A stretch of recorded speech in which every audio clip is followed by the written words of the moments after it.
Well, Coach, tell us.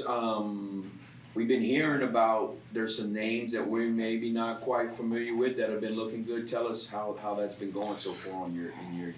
Okay, well, with my group, of course, I'm bringing back some familiar faces, but I'm also bringing back some new guys that came to us through either the JUCO route or either through the transfer portal. I'm excited by all the guys. One of the big words we've been using all camp is just trying to stay connected, trying to be a connected group, trying to be a connected team. That's been one of the messages Coach Dez been passing along for everybody, and we've been using that to unite our group. We always tell them, with the D-line, we're going to put the team first, then we want to put the unit second, we want to put our position third, and then we want to put ourselves fourth. And if we can do that, we'll be really good, and we'll be exactly where we want to be when we kick off the season against Northwestern State. What are some of the things as you watch film in the offseason last year that you want your unit to get better at? Well, the biggest thing I think moving forward from last season, when we played in the bowl game last year, we was down to 3 guys. I was down to 3 scholarship guys that played in the game and 2 preferred walk-ons. I mean, that's all we had for the Houston game. And so just leaving out of that game, just developing depth. That was the biggest thing that, going into a season, you never know who's going to get injured. We were still battling some COVID issues. So just looking back on it, you take a young man like Zion. He played for me last year, limited his snaps. But then you look back on it, he still probably played too many snaps at times when it came to playing regular down. Then on third down, he's still in the game. So the biggest take is developing guys to be able to stay fresher during the game. Coach, one of the things that Coach Morgan mentioned about was obviously, there aren't as many guys that have like true starting experience, but there are plenty of guys that played a lot and rotated in and out. How important is it to have pass rushers that you can put in and say, hey, we got a whole new line in. Let's put the 2 unit in. Let's put the 3 unit in if we have that deep to be able to get that many bodies in there. Yeah, so the biggest thing I tell the guys, if you work hard, you prepare yourself, and you do the little things and the things that we require you to do, everybody going to get an opportunity to play. Now, we can't tell you exactly how many plays you're going to play, but the guys that we put out on the field, from the linebackers to the secondary, they're going to trust you because they see the work you put in practice. Now, if you're not practicing well, just because you might be an older guy, we're still not going to put you in. You got to show us that you're willing to do the things that we need you to do to prepare each and every day to be successful. So in camp right now, as everybody knows, it's hot everywhere in the country. I mean, especially here in Louisiana. And so you can't use that as an excuse. When your mind will quit on you, your heart won't. And so that's a message I stress with them a lot, that when your mind tells you to stop, what if your heart told you the same thing? You've been bad, you've been, very terrible shape if your heart stopped beating. And so just in grinding it into them that we need to be tougher when it comes to mental toughness and push ourselves. And I think the guys, the last couple of days, they really have done really well. Spring or the end of the regular season last year, just their return of getting back out there and kind of getting back into that flow. How's that been for them so far during preseason camp? It's been really good to have Lawson back. Have Jordan back. He missed, I think, maybe the last 4-5 games of the season last year. Just to get him back, he knows exactly what we do up front. And even though last year was his first time really playing, he's an experienced player for us. And he's a presence for us up front. And just to have him back, and getting him back into the swing of it, don't have to rush him. We got other guys we trying to get developed. So I got him on a snap count. When we in practice and we doing team situations, he don't normally go but three plays at a time, just so he can get his legs back up under him, get his conditioning back up. And I already know what he can do.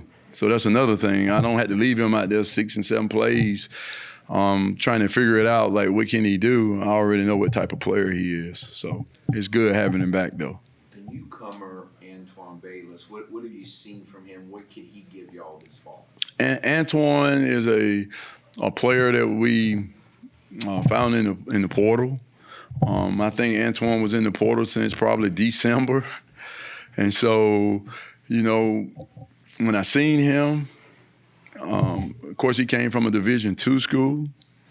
And a lot of people probably just passed on him, not even looking at his film, just looking and say, this is a D2 school. I'm not going to even waste my time. And when I seen him, Antoine got a lot of ability. I mean, he's a twitchy guy. He's strong. He's 280 pounds. Can run.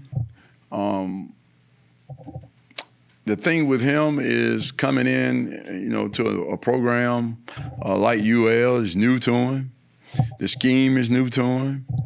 And spring was very, very slow for him. And meaning he was trying to process a lot and he couldn't really play fast.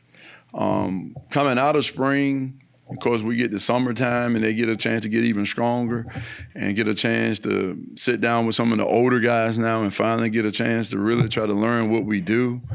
And he's progressing. He's still on a learning basis right now, but he's a guy, if he continue to grow and stay patient, you know, that's one of the things I stressed with him the other night. Just stay true to your techniques and fundamentals, and you're going to be okay. Sometimes guys come in, they want to win their teammates over super fast, and they try to make plays they shouldn't try to make.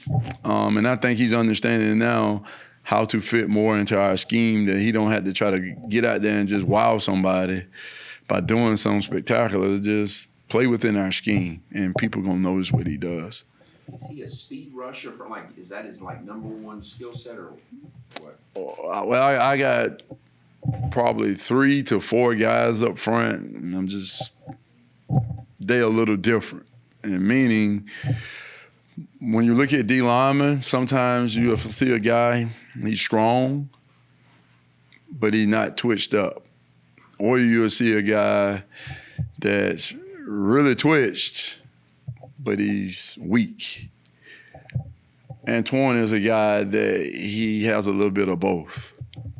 And so in football, it's hard finding guys that have both.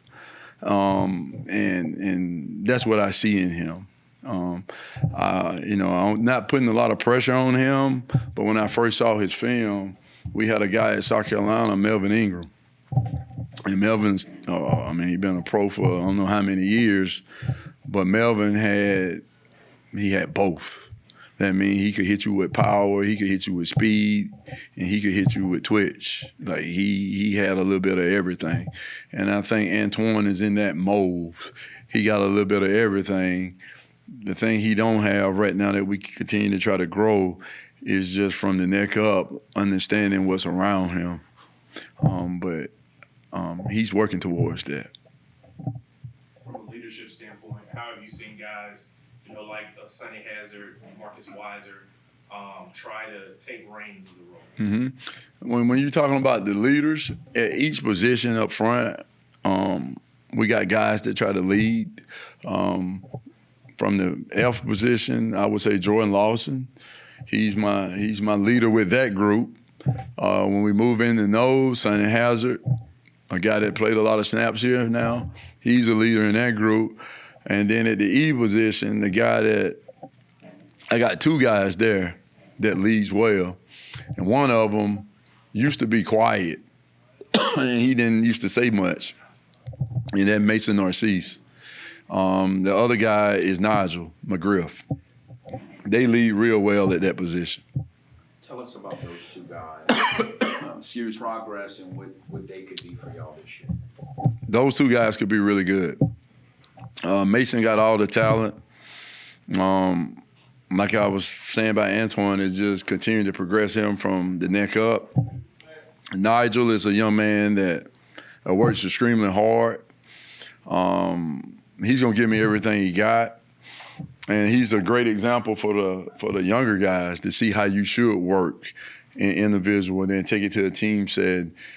But the effort that he gives is tremendously. And I'm looking, Mason, he played behind Z for the last 4 years, 5 years, and he never complained. He worked while he waited. And now I've been very pleased with him in the fall camp. I mean, he's 290 pounds. Sprint 20 and 30 yards after a play down the field, come back. I think it was 2 nights ago we was at practice. Quarterback leaves the pocket. He chased the quarterback out of bounds, turn around and make 2 plays back-to-back sprint. So I'm excited about him. How much is effective pass rush coached? And I guess with this group, obviously lost what you lost. What have you seen from those guys that maybe quells any, concern that there may not be what you had there? To be honest with you, last year we had Andre Jones, who was a NFL guy, a lot of length, strong guy, and Zion, smart, had a lot of experience. This group right here is about like when people look at the 72 Dolphins, you really don't have any names, but we got a lot of twitch and ability. And so I'm pretty sure Z will come back and tell you, I would love to have Mason and Antoine and Weiser. I like to have they twitch and strength. And so rushing from, we play a lot of 3 down at times. And you got to have guys that can still get the job done. And like I said, I've been excited about these guys. They very active. I can just tell you that. They very active up front. And so that's what you want. Which ones would you say are run stoppers, the best run stoppers over pass rush as far as their skill set? I just can't say just run stoppers. I mean, I just can't say best pass rushers because within our scheme, you got to be able to do both. When you play the type of football we play up front, you got to be pretty much tough. You got to be nasty. I mean, it's hard to sit in there and play what we play, and you got to want to do it. And so that's where my guys at right now. And like I said, they know they can't pass rush unless they stop the run. And so once we stop it, then they can get out there and have a little fun getting after the passer. But just for me to say we got a true run stopper or a true, at any given time, somebody can make a play for us. And that's what you want. I try to develop those. We don't depend on nobody. And so that's another key when you're talking about developing guys is Lawson ain't depending on nobody else. He's playing what he's supposed to be playing.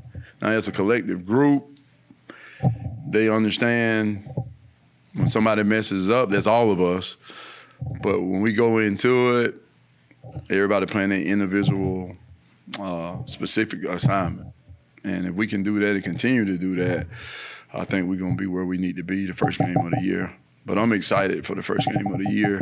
Last year coming in, you knew. Coming in the spring, you really don't know your guys. You're trying to learn them as fast as you can, but also getting them to learn how you want to teach things and the scheme of it. Then you get into the season.